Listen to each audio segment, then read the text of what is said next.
साथ में बोलिए क्या मिलेगा? दूसरा अर्थ, दूसरा, तीसरा काम, तीसरा और चौथा मोक्ष, चौथा मोक्ष। ये जीवन के 4 पुरुषार्थ हैं, धर्म, अर्थ, काम और मोक्ष। नाम याद रहेगा, धर्म, अर्थ, काम और मोक्ष। आप इसके क्रम का दर्शन करिए। राजन, चाहे आप हम जीवन में किसी से भी यदि कुछ भी मांग रहे हैं, इन्हीं चारों में से मांगते हैं। या तो धर्म मांगते हैं, नहीं तो अर्थ मांगते हैं, नहीं तो कामनाएं पूरी कराते हैं, नहीं तो मोक्ष मांगते हैं। अब इनका क्रम दर्शन करिए। काम, अर्थ, धर्म, मोक्ष नहीं कहा, अर्थ, धर्म, मोक्ष, काम नहीं कहा। क्या कहा? धर्म, अर्थ, काम, मोक्ष। जीवन में मनुष्य को सबसे पहले धर्म के विषय में चिंतन करना चाहिए। किसके विषय में? धर्म क्या कहता है? धर्म पूर्वक जब जीवन जिएंगे तो उससे जो अर्थ प्राप्त होगा, उस अर्थ से सात्विक कामनाएं जन्म लेंगी। देखिए, रुपया आने के बाद सुरेश जी का मन हुआ राम कथा कराने का। बिना रुपया का तो करा नहीं रहे, पैसा हुआ होगा, देखे होंगे मेरा बजट अलाउ कर रहा है। पैसा आया, इनके मन में भाव आया राम कथा का आयोजन कराने का। किसी के पास रुपया आ जाता है तो उसका मन करता है पार्टी कराने का। अभाव में दोनों काम नहीं हो सकते। पैसे के बिना ये पंडाल भी नहीं लग सकता, अब पैसे के बिना पार्टी भी नहीं हो सकती। तो जब रुपया आने के बाद दोनों हो रहा है, तो 2 तरह के काम कैसे हो रहे हैं?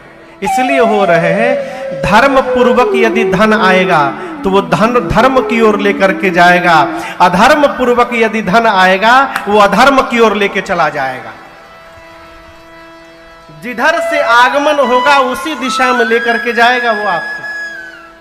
तो धर्म पूर्वक जीवन जब जिएंगे और उससे जो अर्थ प्राप्त होगा, धर्म के पाद अर्थ, उस अर्थ से हमारे भीतर सात्विक कामनाएं जन्म लेंगी।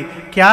किसी गरीब बिटिया की शादी करा दो, किसी को पढ़ाई करा दो, किसी का इलाज करा दो, कहीं वृक्षारोपण करा दो, कहीं यज्ञ में सहयोग कर दो, किसी को भोजन करा दो, भंडारा करा दो। ये कामनाएं हैं। धर्म पूर्वक अर्थ आएगा, उस अर्थ से सात्विक कामनाएं जन्म लेंगी। और जब हम इस प्रकार की कामनाओं को पूर्ण करेंगे तो यही कर्म हमको जीवन में मोक्ष प्रदान करा देंगे।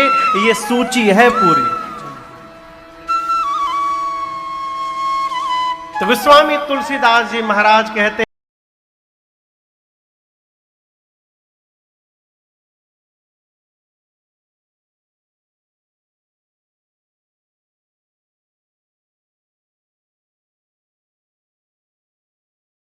मानस की रचना करने जा रहा हूं। क्यों करने जा रहा हूं? स्वांतः सुखाय तुलसी रघुनाथ गाथा भाषा निबंध मति मंजुल मातनोति। गोस्वामी तुलसीदास जी कहते हैं, मैं अपने अंतःकरण को सुख देने के लिए इस श्री रामचरितमानस की रचना करता हूं। ये मानस के 7 श्लोक थे। इसके बाद गोस्वामी जी पंचदेव उपासना में 5 सोर उठा लिखे और वंदनाक्रम प्रारंभ किए। गोस्वामी जी ने गुरु जी की वंदना की, ब्राह्मणों की वंदना की, संतों की वंदना की। गोस्वामी जी ने दुष्टों की भी वंदना की है। देखिए, हर ग्रुप में, हर समिति में 1-2 खटपटिया आदमी होते हैं। ये तो खैर व्यक्तिगत कथा है आयोजन का। हर समिति में तो बुद्धिमान आदमी जो होता है वो खटपटिया आदमी को कोई पोस्ट दे करके और उसको शांत कर देता है। किसी भी घर में पूजा पाठ में पहले 9 ग्रहों की पूजा की जाती है ना। क्यों की जाती है? हे 9 ग्रह आप कृपा बनाए रखिएगा, आप में से कोई उत्पात न कर दे। इसलिए उनकी पूजा की जाती है। घर में दामाद की विशेष पूजा की जाती है। क्यों? दामाद 10वां ग्रह बताया गया है। और कोई कार्यक्रम में रूठे चाहे ना रूठे, दुई लोग जरूर रूठते हैं। एक ठो जीजा जी और दूसरे भूतपूर्व जीजा जी। भूतपूर्व जीजा जी माने फूफा जी। तो इनकी हमेशा इनकी वंदना करनी पड़ती है, इनको जय जयकार करना पड़ता है, प्रसन्न रखना पड़ता है। इसलिए गोस्वामी जी ने दुष्टों की भी वंदना की। अब ये कोई ना मान लेगा कि हम जीजा जी और फूफा जी को दुष्ट बोल रहे हैं, वो अलग प्रसंग है, ये अलग प्रसंग है।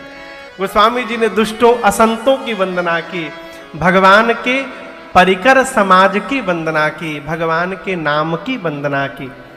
कली काल में भगवान से अधिक बलशाली भगवान का नाम है। राम से बड़ा राम का नाम। कहो राम जी मिले हैं, न मिलेंगे, कब मिलेंगे भगवान जाने, लेकिन भगवान का नाम तो मिला मिलाया हुआ है। इसलिए राम जी के सहारे कम रहा जाए, राम जी के नाम के सहारे रहा जाए तो राम जी की कृपा अपने आप बरसती रहेगी। ये नाम की महिमा है। सबकी वंदना करने के बाद गोस्वामी जी कथा को तीर्थराज प्रयाग दूसरे घाट पर लेकर गए। आइए चौपाई का दर्शन करते हैं। बाबा कहते हैं, भरद्वाज मुनि बसहि प्रयाग,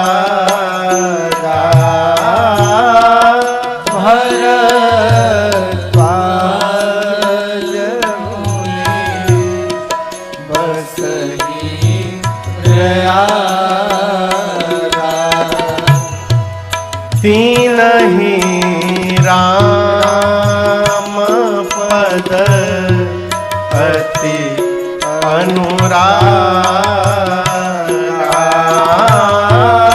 तीनहि राम पद अति अनुरागा, तापस समदम दया निधाना, तापस समदम दया निधाना, परमार्थ पथ परम सुजाना, परमार्थ पथ परम सुजाना,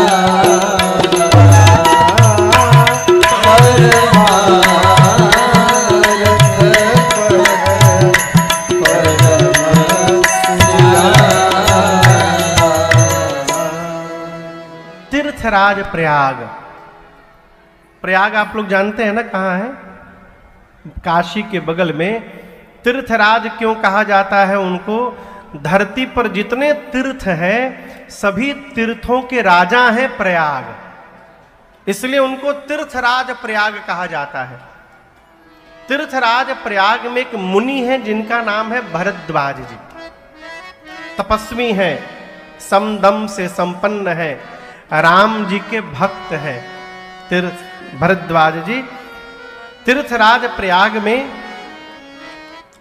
इस वर्ष तो कुंभ का मेला लगा था, लेकिन आप में से कई लोगों को ये पता होगा हर वर्ष माघ के महीने में, जनवरी महीने में तीर्थराज प्रयाग में 1 महीने का मेला लगता है हर साल। जितनी व्यवस्था आप कुंभ में देखे होंगे, आप में से कौन कौन गया था कुंभ में नहाने?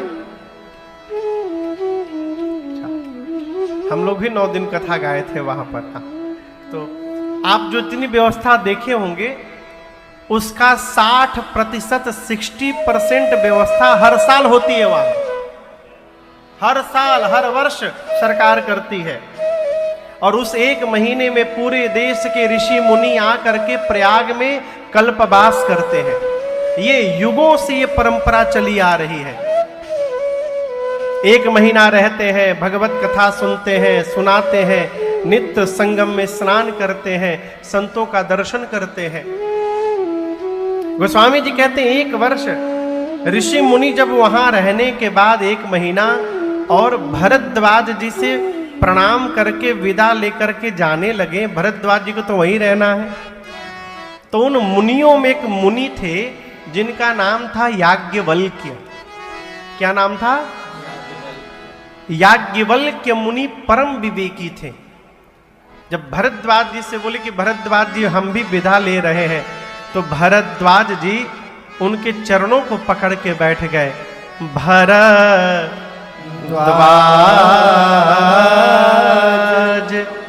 राखे पद